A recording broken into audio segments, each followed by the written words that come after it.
Milky Way, shining where the dark can't stay. Don't say much, I hear you in the quiet anyway. Hey guys, welcome back to my channel. It's Lily here over at Lily in the Library, and today I'm going to be doing a little bit different video. So usually I am in front of the camera, and today we're going to be focusing on my reading journal. Really, I'm just going to be showing you a few of my, monthly cover page setups. And yes, we are taking it all the way back to May because I had filmed and edited my May cover page for my reading journal, and then I just never recorded the voiceover. So this video is going to be May, June, and July. I'm going to be sharing with you my reading journal cover pages.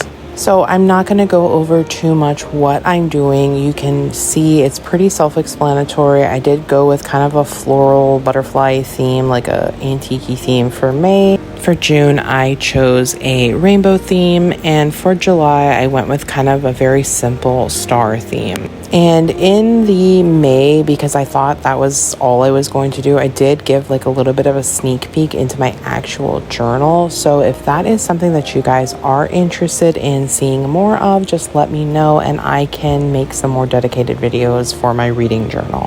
Now, being fully transparent, I am not always on time with my reading journal. I don't always create my monthly spreads or cover page, whatever you want to call this, on time. And I am often playing catch up because I do make my ratings and reviews available on Goodreads. I also upload them to my Instagram, and that is my main form of record keeping. But I enjoy the creative aspect of keeping a reading journal. You know, like you can see me doing different types of papers, the stamps, making an ombre with different inks, and that is what I love so much about keeping a reading journal. I am a creative person at heart, and that is something that brings me immense joy. And so any way I can combine hobbies, or what I like to call hobby maxing, if you will, I am going to do it. And this is just another way that I can, one, use up supplies that I already have, but also express my creativity and express my love of books. Now, recently I have printed out some book covers because I was just in kind of a creative slump and I wasn't sure how I could interpret these covers into something that I would put in my journal. But previous to that, I was actually just interpreting the titles or covers of the book in my own way, either drawing them or selecting various papers or stickers to represent the title. And that is something that I have really loved about keeping this journal. When I started my reading journal for this year, I actually didn't have high hopes. Famously, I have not been able to keep any kind of journal, but I did try last year as well to do a reading journal.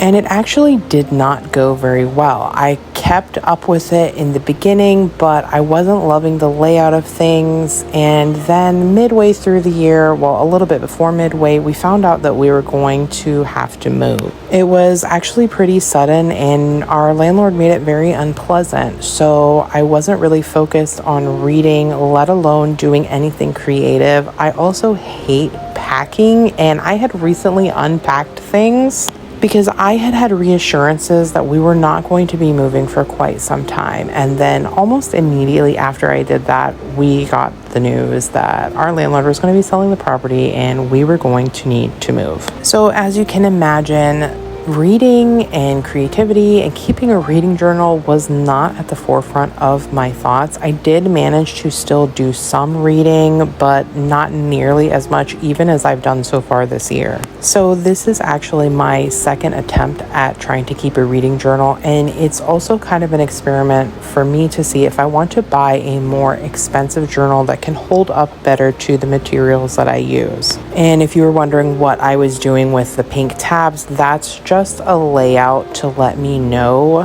where I'm going to put the titles so that I can have them exactly how I want them. And then of course I did show you a few of my book review spreads. I try to do them about 4 or so to a page. I was doing them 3 to a page, but that was just way too much space. Because I already keep a review on my Goodreads, this is really just either a private thought, something I didn't want to share with the internet, or it's just a quick jot of memory for me to remember what this book was about, so I don't need a ton of space. But like I was saying, this is an experiment for me, and since we are halfway through the year and I have, although not on time and not always filling out all of my reviews on time, I have been keeping up with my journal and enjoying it. And because of that, I think I am going to get a more expensive journal next year, because as you can see here, I have like watercolors that I'm using, and I do use other mediums throughout my reading journal. I absolutely love using watercolors or gouache paints. I use a lot of markers, I use a lot of adhesives, and so I want to have something that's going to be a little bit more substantial.